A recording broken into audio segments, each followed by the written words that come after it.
हिंदी आती है, इंग्लिश आती है, मलयालम आती है।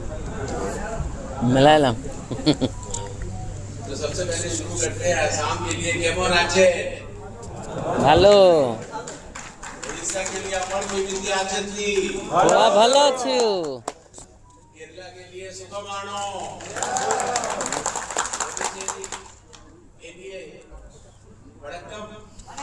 वणक्कम वणक्कम।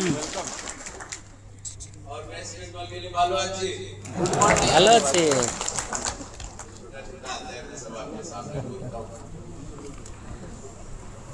प्रशासनिक अनुभव में इतने साल के बाद सारी भाषाएं नहीं सीख पाया। हिंदुस्तान बहुत बड़ा है, लेकिन कुछ भाषाओं की कुछ शब्द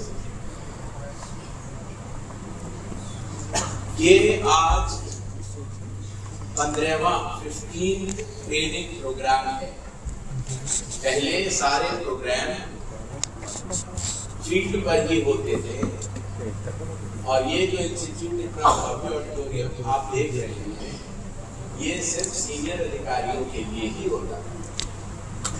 और अब ट्रिपल आईडीएम के दरवाजे खुल गए, और वो सारे BLO supervisors, SDMs, TRO, AERO, तहसीलदार और कलेक्टर्स सहित सीईओस के लिए, सबके लिए ट्रेनिंग के लिए अब दुनिया का सबसे बड़ा इंस्टीट्यूट बन चुका है। अगर आप गूगल में सर्च करेंगे तो फिजिकल ट्रेनिंग देने वाला 6 या 7 हजार लोग एक साल से ज्यादा ट्रेनिंग देने वाला कोई भी इंस्टीट्यूट इस पूरे विश्व में नहीं। और पिछले 5 महीनों में, 5 महीने पूरे नहीं हुए, पिछले 5 महीनों में ट्रिपल आईडीएम में अकेले 7 से 8 हजार लोगों को ट्रेन किया जा चुका है।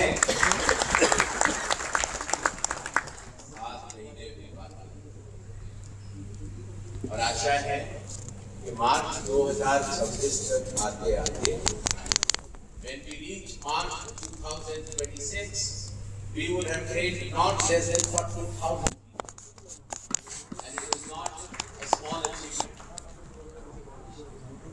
ट्रेनिंग किस बात? क्वेश्चन arises, ट्रेनिंग क्यों?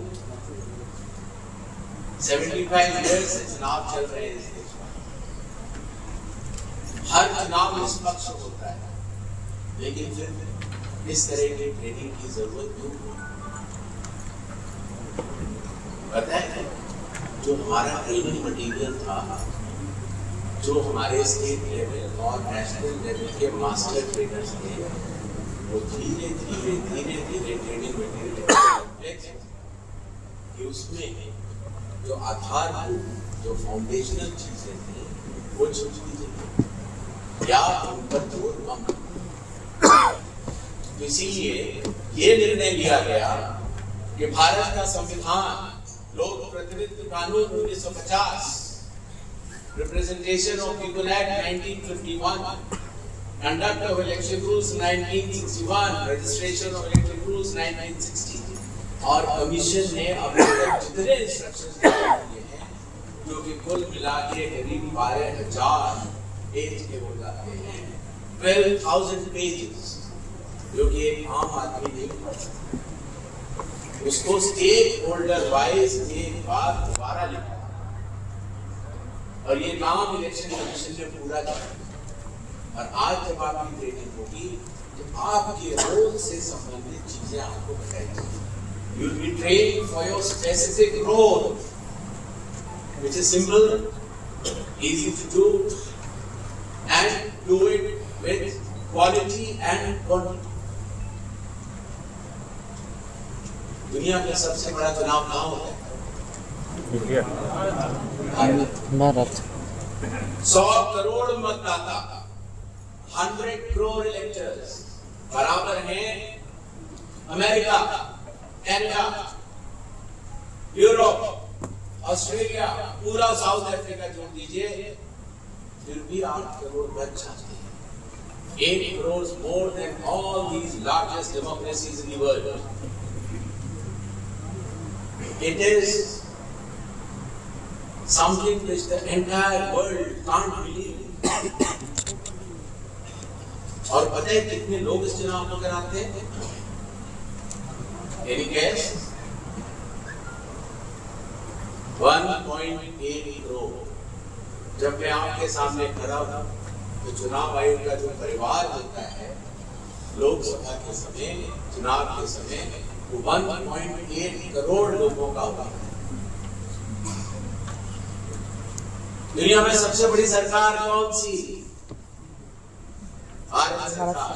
70 लाख, 70 लाख, 1.5 लाख। दुनिया में सबसे बड़ी प्राइवेट कंपनी कौन सी? Walmart, 20 lakh employees, 1.5 lakh, 30 lakh. 70 लाख और 20 लाख कितने होते हैं? 90 lakh.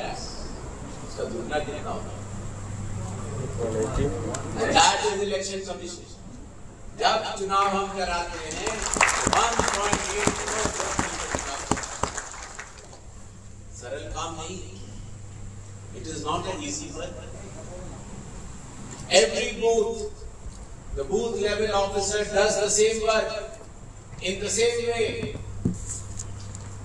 Every polling station, the polling is done in the same way. No right, no left, only as per law. पूरी दुनिया के लिए छुपा है।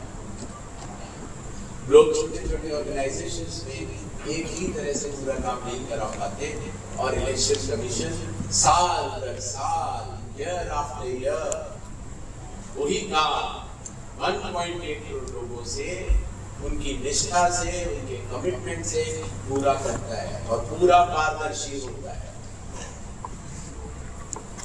बड़ी विचित्र बात। पता है इलेक्टोरल रोल कैसे बनते हैं? आजकल बहुत अखबार पढ़ रहे होंगे आप लोग। इलेक्टोरल रोल कैसे बनते हैं मैं बताता हूँ आपको, और ट्रेनिंग का हिस्सा मानिए। संविधान में एक आर्टिकल है 324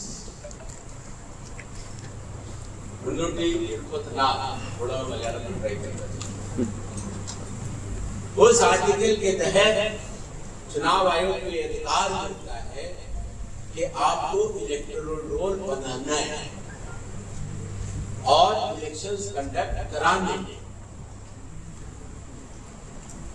अधिकार तो मिलता है, लेकिन करेंगे कैसे? उसके लिए आता है आर्टिकल 326 और आर्टिकल 326 ये कहता है कि इलेक्टोरल रोल में उन्हीं लोगों का नाम होना चाहिए जो कि उस बूथ के ऑर्डिनरी रेजिडेंट है। वोट कहीं बाहर नहीं बन सकता। अगर मैं दिल्ली में हूँ और मोती बाग में रहता हूँ तो मेरा वोट सिर्फ मोती बाग के पोलिंग स्टेशन पर ही बनेगा, आगरा में नहीं बनेगा, केरला में नहीं बनेगा। तो पहली कंडीशन ये है कि आपको ऑर्डिनरी रेजिडेंट इस बूथ का होना चाहिए। दूसरी कंडीशन है कि आप भारत के नागरिक होने चाहिए और तीसरी कंडीशन है कि आपकी एज 18 ईयर्स की होनी चाहिए, 18 साल की होनी चाहिए। ये कंडीशन पता है ना सबको? हाँ कोई नई चीज तो नहीं है। नहीं।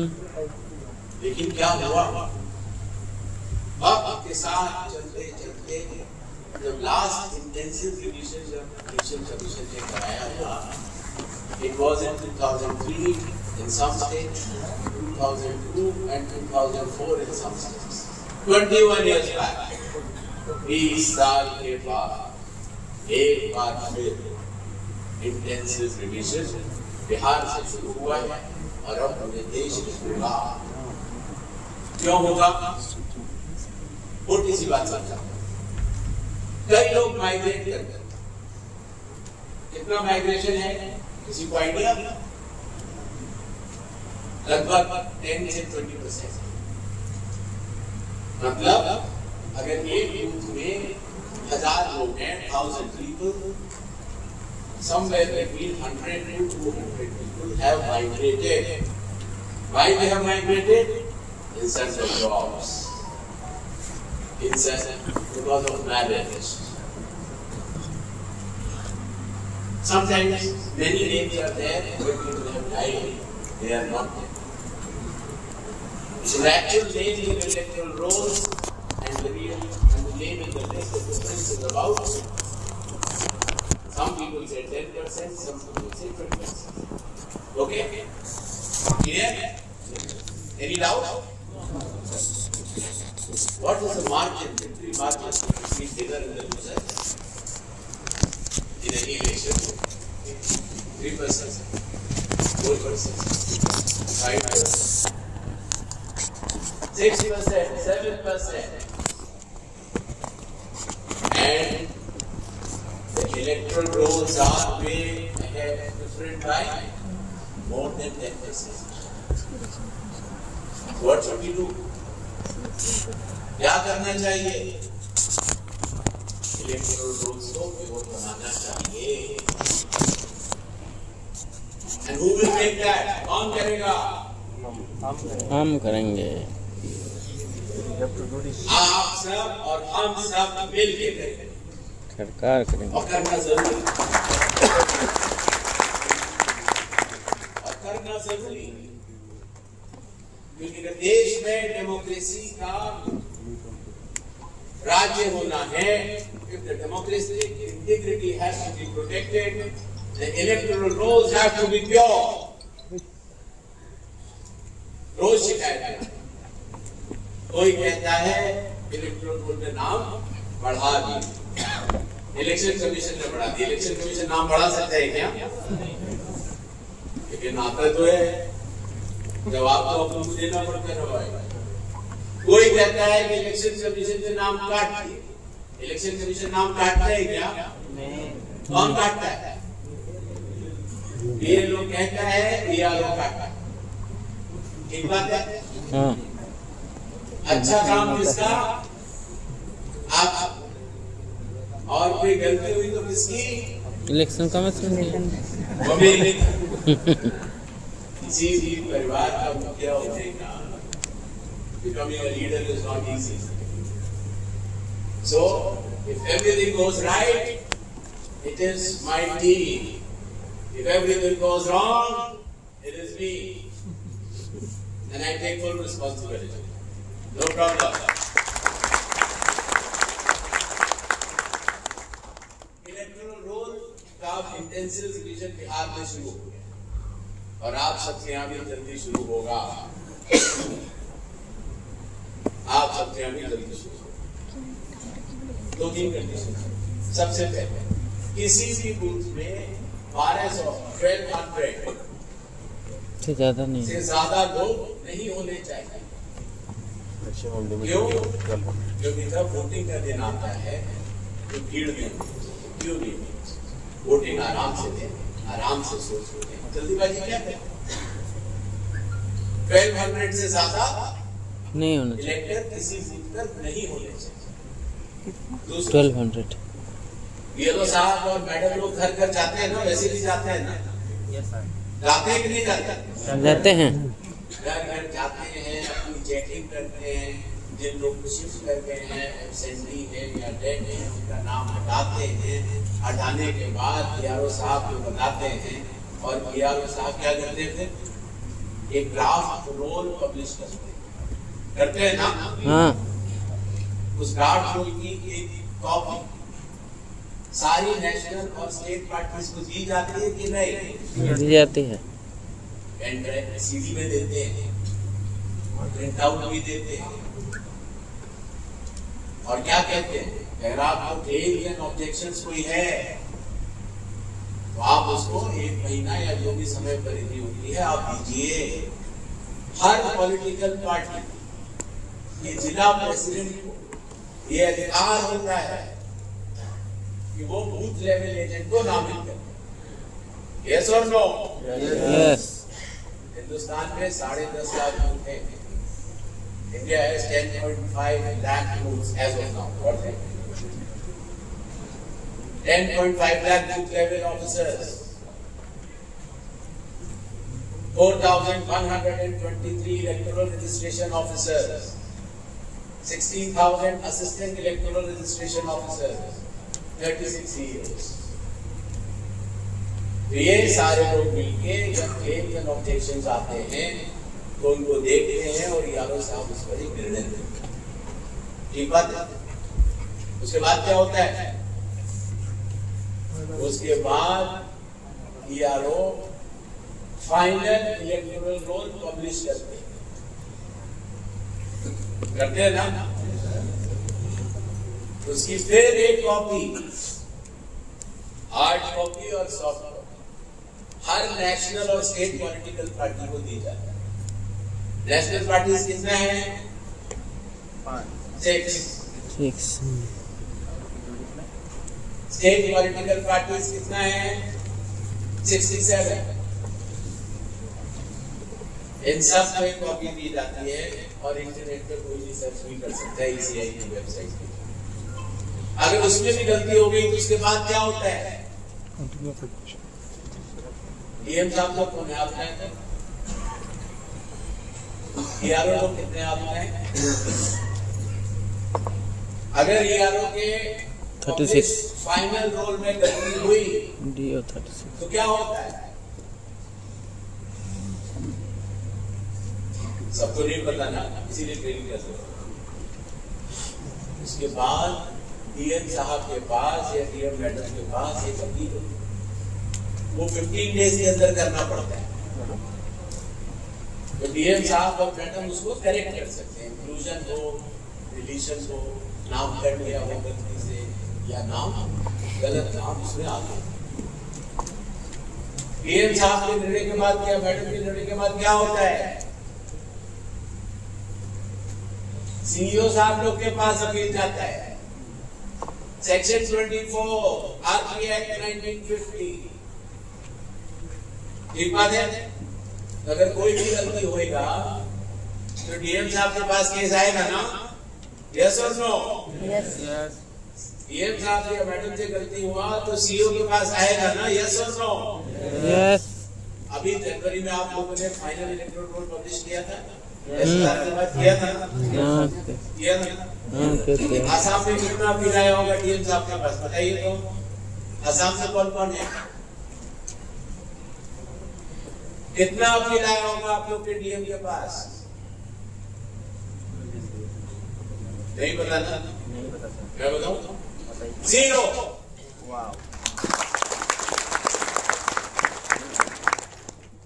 उड़ीसा में लोग ज्यादा है ना? उड़ीसा से कौन कौन है? उड़ीसा में डीएम साहब लोग के पास कितना अपील आया होगा? नहीं पता सर। उसको आया होगा? नहीं आया। उड़ीसा में 0।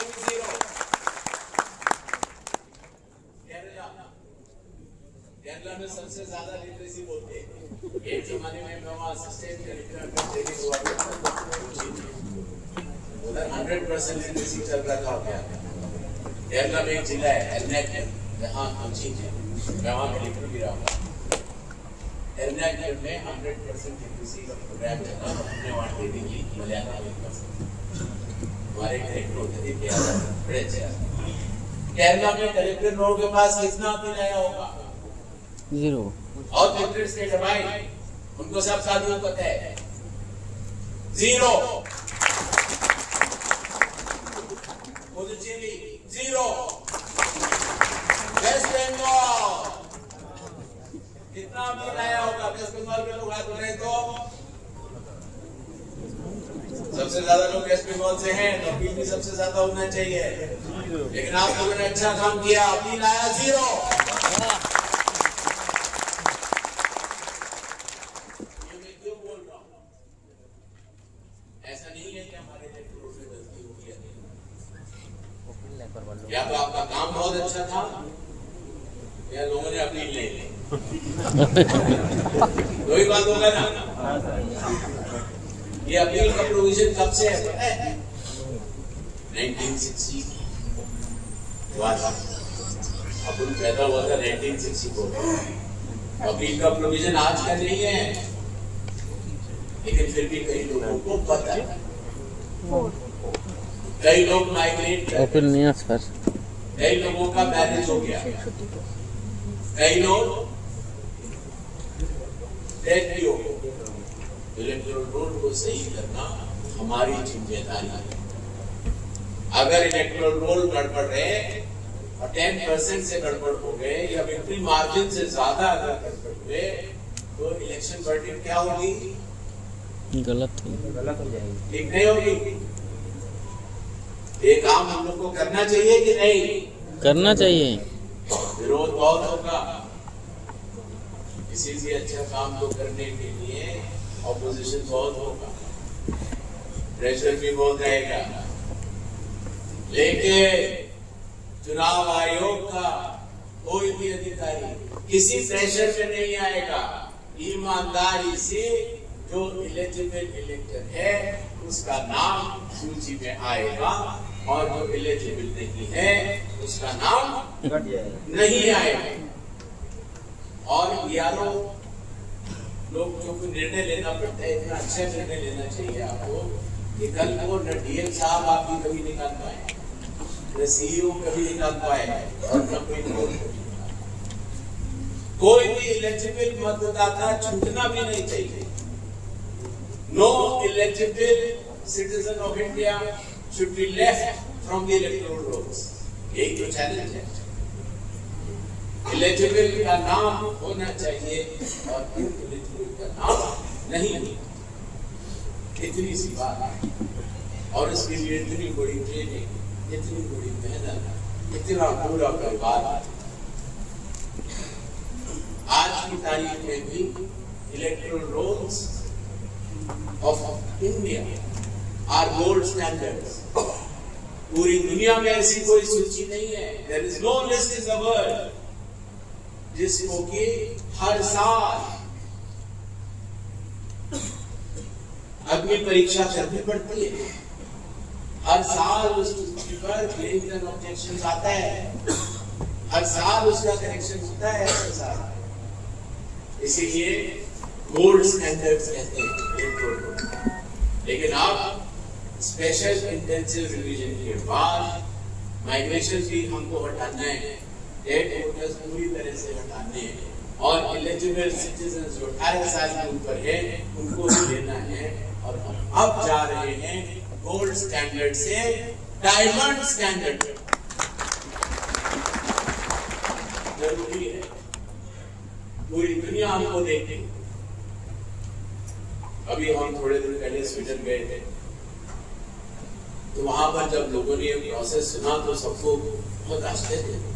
इतने सारे लोग इतनी मेहनत करते और ऐसा करते डेमोक्रेसी के लिए। हाँ करते, मेहनत से हम नहीं करते, लेकिन जो हमारा आउटपुट है वो अनडिस्प्यूटेड है।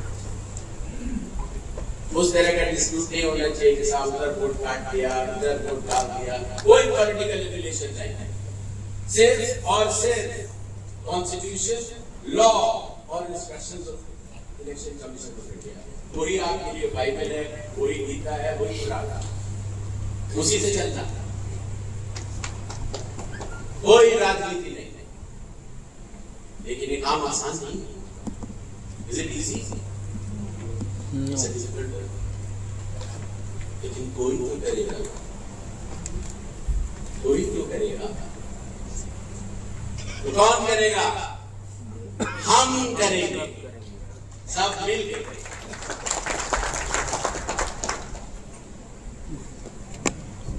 एक आपको कहानी भी सुना, छोटा सा स्टोरी सुना, सीरियस बात ना। सन किधर से उठता है? Sun rises from the east. पक्का है ना? हाँ पक्का है ना? हाँ पक्का है। सब रेसवीट की ग्रामर में लिखा हुआ है, साइंस की किताब में लिखा हुआ है। अरे छोड़ो ना, रोज सुबह के आप लोग चेक कर सकते हैं ना, करता है ना? Sun rises from the east, पक्का बात है, सबको दिख रहा है ना? लेकिन क्या हुआ? अभी शुरू हो जाते हैं। एक टीवी खोल के मैं नाश्ता कर रहा था, देखा कोई बोल रहा है कि sun rises in the west. Sun rises in the east का मतलब है कॉन्स्टिट्यूशन, आरपीआई, ट्रांसपेरेंसी। दुनिया में सबसे ज्यादा ट्रांसपेरेंट चीज पता है क्या? किसी डेमोक्रेसी में सबसे ज्यादा ट्रांसपेरेंट चीज क्या होती है पता है? लॉ। सबके लिए सब लोग पढ़ सकते हैं। डेमोक्रेसी में सबसे ट्रांसपेरेंट अगर चीज है तो वो है लॉ, कानून, संविधान। तो सबने देखा सनराइजेस इन द ईस्ट और टीवी में शुरू हुआ सनराइजेस इन द वेस्ट। तो क्या करना चाहिए? तो हमने मनोज जी को पकड़ा वेस्ट बंगाल से, हमने कहा आसाम से भी आए हमारे लोग, भाई आपके यहाँ तो सबसे पहले उठता है, क्या करने हैं बताओ ना। तो उन लोगों ने टीवी वाले से बात की, भाई सबको पता है ये क्यों बोल रहे हैं लेफ्ट वेस्ट में, सबको पता है कि चुनाव कानून से ऐसे क्यों बोल रहे थे? पता है वो क्या बोलते हैं? जर्नलिस्ट का जवाब बताओ, बताइए। Sir sun rises in the east, old news sir, sun rises in the west, new news sir, I am in competition sir। अगर मैं नहीं लिखेगा, अगर मैं नहीं बोलेगा, बाकी चैनल बोलेगा sir I have no option sir। लेकिन मैं जानता हूं कि sun rises in the east, आप हमको लिख के दे दीजिए, हम उसको भी चलाएगा। ऐसा होता है।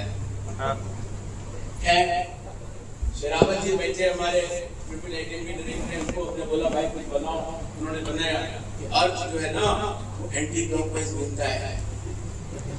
आज से नहीं, जब से अर्थ बना है चुनाव कानून से, आज से नहीं जब से चुनाव आयोग बना है तब से कानून सोच रहे, कानून की धारा ये, संविधान की धारा ये, उसी के तहत काम होता है। And sun rises in the east prove कर दिया उन्होंने। अगले दिन फॉर्मूला देखे वो बोल रहे थे sun rises in the west, लेकिन इलेक्शन कमीशन ने क्लैरिफाई किया। इलेक्शन कमीशन का क्लैरिफिकेशन आ गया है और इलेक्शन कमीशन के क्लैरिफिकेशन के अनुसार sun rises in the east. थोड़ा अच्छा तो नहीं लगा, लेकिन क्लैरिफिकेशन की क्या बात है? कानून सब पढ़ सकते हैं, संविधान सब पढ़ सकता है, सारे वेबसाइट करिए, क्लैरिफिकेशन क्या होता है? ये सत्य है, ये ट्रुथ है। लेकिन चलो कोई बात नहीं, 7 दिन हो गए, 7 दिन के बाद अब उन सब लोग ऐसे बैठा था नहीं है, शुरू हो गया sun rises in the north. अभी क्या कर लेना? फिर से प्रूफ करने का क्लैरिफिकेशन। सोचा कि आजकल का बच्चा लोग जो है ना वो लेट उठता है, तो चेकिंग नहीं कर पाते हैं सेंस इधर उधर। अगर ऐसा नैरेटिव चलेगा बहुत कंफ्यूजन हो जाएगा। तो हमारी जिम्मेदारी है, हमें बताना चाहिए कि sun rises in the east. इसीलिए इस बार हमने शेरावत जी और मनोज जी को नहीं पकड़ा, हमने गोपालन जी को पकड़ लिया। गोपालन जी आप तो जवाब बनाइए भाई। गोपालन जी ने सबसे पहले उस मीडिया वाले से बात किया, भाई पिछली बार क्लैरिफिकेशन जीत जाते यार, अभी क्या है? उसका क्या जवाब था? Sir sun rises in the east, old news sir, sun rises in the west, old news sir. Sir you clarified, sun rises in the east, old news sir, sun rises in the north is new news sir. I have no other option, मुझे तो करना पड़ता है साहब। आप जवाब देते हैं लेकिन मैं लिखेगा, लेकिन जवाब देने में पुराना वाला जवाब नहीं चलेगा साहब, कुछ नया जवाब बनाना पड़ेगा आपको। तो गोपालन साहब ने बोले कुछ नया जवाब बनाइए, नया जवाब बनाइए। There is the universe, there are equinoxes, there is Schrödinger equation to be put, there is Einstein. And all that put together we prove that sun rises in the east. थोड़ा डॉक्यूमेंट बड़ा हो गया, फिर दे दिया उसको। तो पता है उसने क्या किया? Amidst lot of confusion that where does the sun rise? Election commission अपने दावे पर बरकरार sun rises in the east. Election Commission still maintains. यार कॉन्स्टिट्यूशन की कोई भी कर सकते हैं, लॉ कोई भी कर सकते हैं। मेरा एक ऑफिसर इस हाउस में कोई भी ऐसा नहीं है जो कॉन्स्टिट्यूशनल लॉ के खिलाफ है।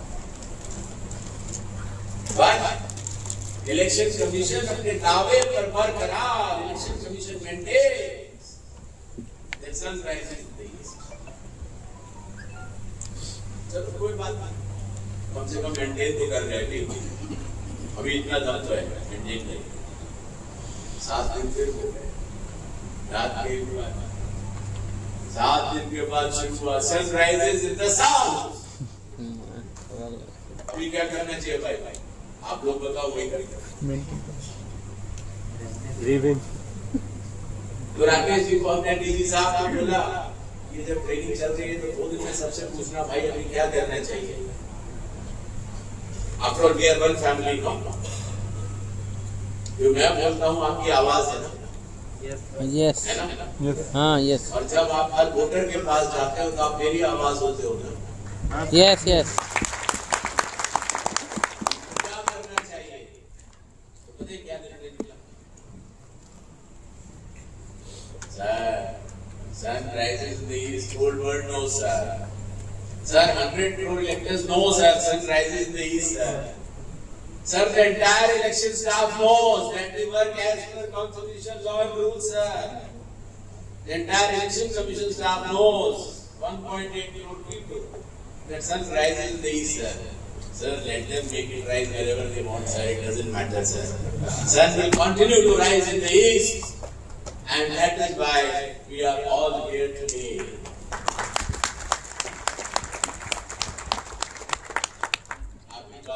जाने से पहले जब भी आप लोग हाउस टू हाउस वेरिफिकेशन में जाएगा, अच्छा कपड़ा पहन के जाएगा, चुनाव आयोग का इज्जत है। जो आप दिखता है वो चुनाव आयोग के पब्लिक है। इलेक्टोरल के लिए तो वही इलेक्शन कमीशन है ना, है कि नहीं? पूरे दुनिया के सबसे बड़े इलेक्शन कमीशन की इज्जत को आप ड्रेस योरसेल्फ वेल, वोटर से बड़े मर्यादा से बात करें। Talk to the voter very politely, very firmly also. If there are ladies, उनको दीदी, उनको माता, माता जी, respect से बोलते हैं, ठीक बात है? जो इंस्ट्रक्शन है उसको sincerely follow करना। अगर किसी एमएलए को कोई परेशानी है, कोई बुरा एक वीडियो लेके, जब उसको समझ नहीं आ रहा कैसे करना है, तो आप सब लोग के साथ वॉलंटियर्स को ले जाए। वॉलंटियर्स को बोलना, भाई साहब का थोड़ा मदद करो, इनको कोई कागज मिलने में देर हो रहा है या इनका फोटो नहीं खींच रहा है, तो हेल्प करेंगे। क्यों हेल्प करेगा? Because no eligible voter should be left out. एक को भी नहीं छोड़ना है, लेकिन साथ ही साथ कोई इलिजिबल नहीं है, जैसे कई जगह होता है, वो अपना वोट बनवा लिया, अपना जहाँ घर है, नौकरी करता है मुंबई में, दिल्ली में, उधर भी वोट डालते हैं, इधर भी वोट डालता है। वो नहीं करना भाई, वोट एक जगह हो सकता है, 2 जगह वोट होने से क्या होता है? गलत हो सकता है, जेल होता है। पता नहीं है लोगों को, इसलिए लोग बनवा लेते हैं। कानून के हिसाब से जेल ऑफेंस है, इसमें जेल होता है। लेकिन अब क्या करें, अपना दोनों जगह का बीएलओ बोल रहे हैं, आदमी इधर रहते हैं, अभी क्या करें? बोलो, बिहार का बीएलओ बोल रहा है नहीं साहब इधर ही रहता है, इसका वोट करना चाहिए। दिल्ली वाले बोलते हैं नहीं साहब इधर ही रहता है, बनना चाहिए। ऐसे कैसे हो सकता है? एक आदमी 2 जगह ऑर्डिनरी कैसे हो सकता है? ऑर्डिनरी प्रेसिडेंट एक ही जगह होगा, उसका घर किधर भी होगा। मेरा घर आगरा में है, तो क्या होगा? दिल्ली में बनेगा, आगरा में तो नहीं बन सकता। ये कानून मैंने नहीं बनाया, मेरे से पहले बना। इसको इम्प्लीमेंट करना है, जहाँ रहते हो भैया उधर का वोट करो, ठीक बात है। अगर किसी का 2 वोट बनता है तो जिसके पास 2 वोट है वो गैर कानूनी है। लेकिन इतना बड़ा, इतना सारा FIR थोड़ी करेगा। तो सबसे पहले लोगों को बताना है लोगों को खुद ही बोलना आप सही कर लो भाई, स्पेशल इंटेंसिव ठीक हो जाएगा, कोई प्रॉब्लम नहीं। लेकिन 1 जनवरी 2026 के बाद किसी का जो वोट हुआ तो FIR होगा। जो BLO लोग हाँ बोला है, दोनों जगह रहते हैं, उनको छोड़ना चाहिए कि नहीं छोड़ना चाहिए? नहीं छोड़ना चाहिए। नहीं छोड़ना चाहिए ना। डेमोक्रेसी के संकट पड़े, इधर भी वोट डालेगा उधर भी वोट डालेगा, ऐसा नहीं हो सकता। कानून का स्थिति भी बता दूं, ट्रेनिंग का हिस्सा है, आपको बताएंगे। एक सेक्शन 32 होते हैं आपके, वो CEO से लेके PM से लेके PRO सुपरवाइजर PLO तक पर भी लगते हैं। जो भी लोग इलेक्टोरल रोल बनाता है, अगर कोई नाम छूट गया एलिजिबल, ठीक है, और अगर कोई इनएलिजिबल आदमी जिसका पात्रता नहीं है, जो एलिजिबल नहीं है, उसका नाम आ गया, तो इलेक्टोरल रोल बनाने में जो लोग गलती किया है उनको 2 महीने से लेकर 3 साल का जेल होता है। इस कानून का उपयोग नहीं किया गया,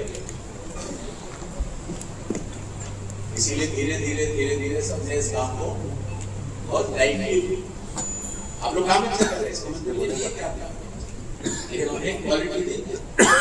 एक वोट भी गड़बड़ नहीं होता, परफेक्शन में तो बहुत मेहनत लगता है ना। इसीलिए ट्रेनिंग प्रोग्राम है, आप सब लोग आए, आप सबका बहुत बहुत स्वागत है। ट्रिपल आईडी को अपनाइए, उसको अपना मानिए, और जो आप लोगों में से अच्छा सीख के जाएगा वो असेंबली लेवल का मास्टर ट्रेनर भी बनेगा, और बार बार हमारी आपकी मुलाकात होती रहेगी।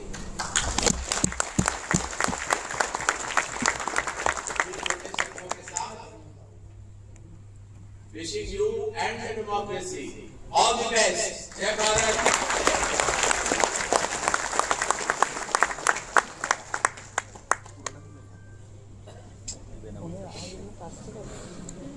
बहुत बहुत धन्यवाद सर आपके इस संबोधन के लिए, आपके इस मार्गदर्शन के लिए, और जिस तरह से सर ने सारी बातें बताई, इलेक्टोरल रोल्स की इम्पोर्टेंस के बारे में बताया, आपने हमारे PLOs की इम्पोर्टेंस के बारे में बताया कि कितना महत्वपूर्ण काम वो भारत में करते हैं। और मुझे लगता है कि आज के बाद जब भी आप किसी भी देश के नागरिक के पास जाएंगे अपनी इलेक्टोरल लिस्ट के लिए, शायद एक गर्वान्वित महसूस करेंगे अपने आप को, क्योंकि आपका काम जो बहुत इम्पोर्टेंट है आपको बड़ा बनाता है। और इससे जिस तरह से सर ने सारी चीज़ों को बताया, और ये जो बातें जो सर ने बताई हैं बहुत ही माइन्यूट बातें हैं, लेकिन बहुत ज़्यादा इम्पोर्टेंट है, क्योंकि आप भारतीय निर्वाचन आयोग के आप ब्रांड एम्बेसडर हैं।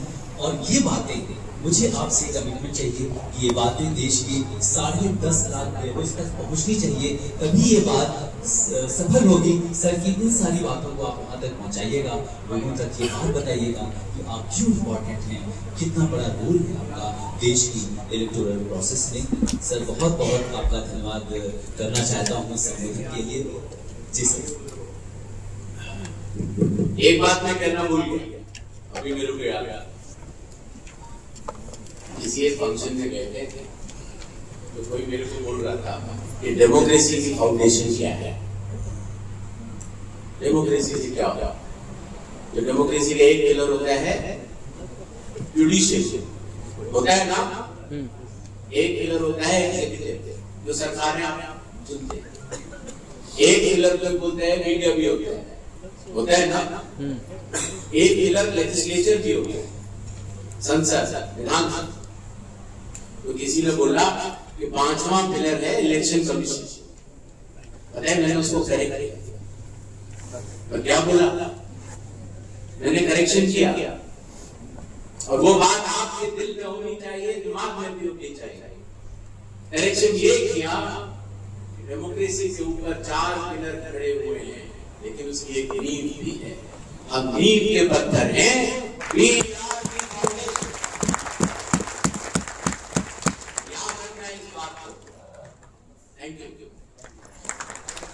बहुत बहुत आभार सर। और क्या ही कहूँगी, मतलब इस हॉल में जो पिन ड्रॉप साइलेंस है, आप देखिए ट्रेनिंग के लिए बहुत सारी ट्रेनिंग्स आपने अटेंड की होगी, बहुत सारे लोगों को सुना, लेकिन जिस सरल भाषा में आपने इतनी महत्वपूर्ण बातें हम सब तक पहुंचाई है, ये हमेशा हमारे जहन में रहेगी, हमारे दिलों में उतर चुकी है, और जब भी हम काम करने जाएंगे फील्ड में ये बातें हमें याद रहने वाली हैं। सर बहुत बहुत धन्यवाद।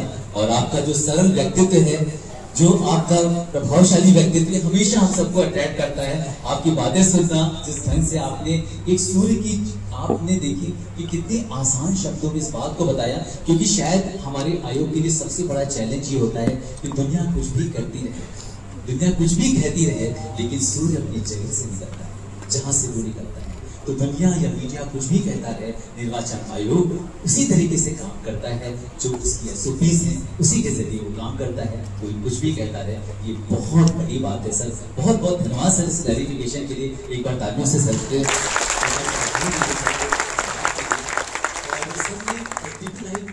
नियम के लिए भी सर ने बोला। और आपको मैं बताना चाहता हूँ कि 17 जून को इस संस्थान का फाउंडेशन डे था। हमने 14 साल कंप्लीट किए हैं।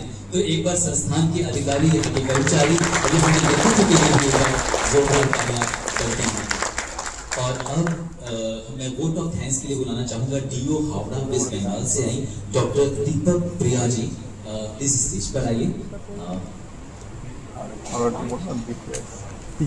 Thank you so much.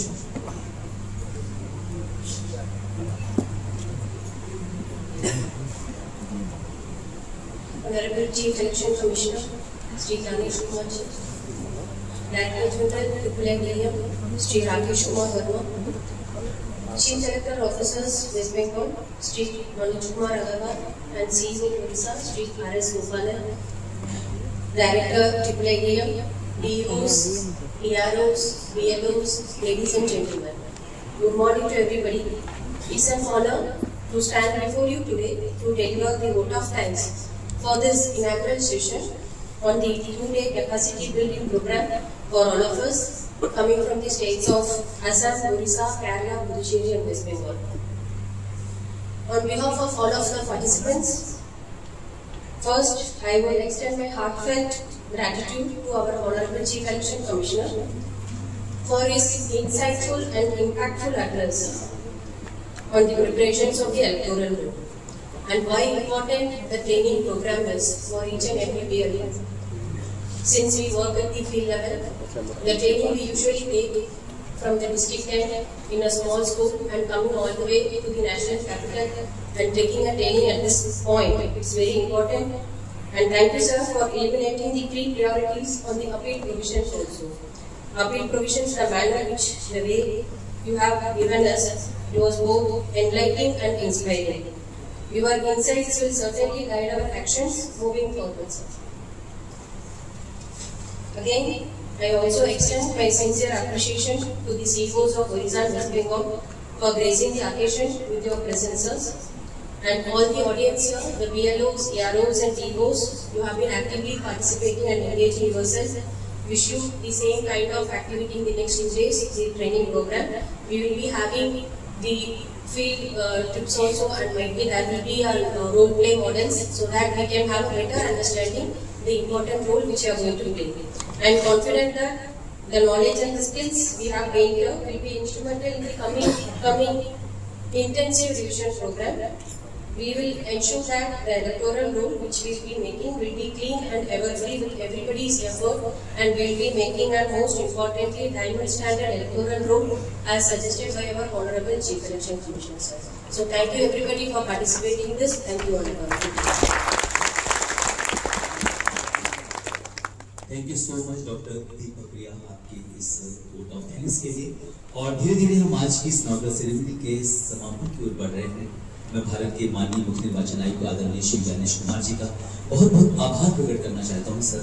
आपका स्नेह हमेशा से संस्थान को देता रहा है सर। इस कार्यक्रम में आपकी गरिमामयी उपस्थिति के लिए हम सभी आपका आभार प्रकट करते हैं और हमारा मार्गदर्शन करने के लिए आपको बहुत बहुत धन्यवाद। Thank you so much.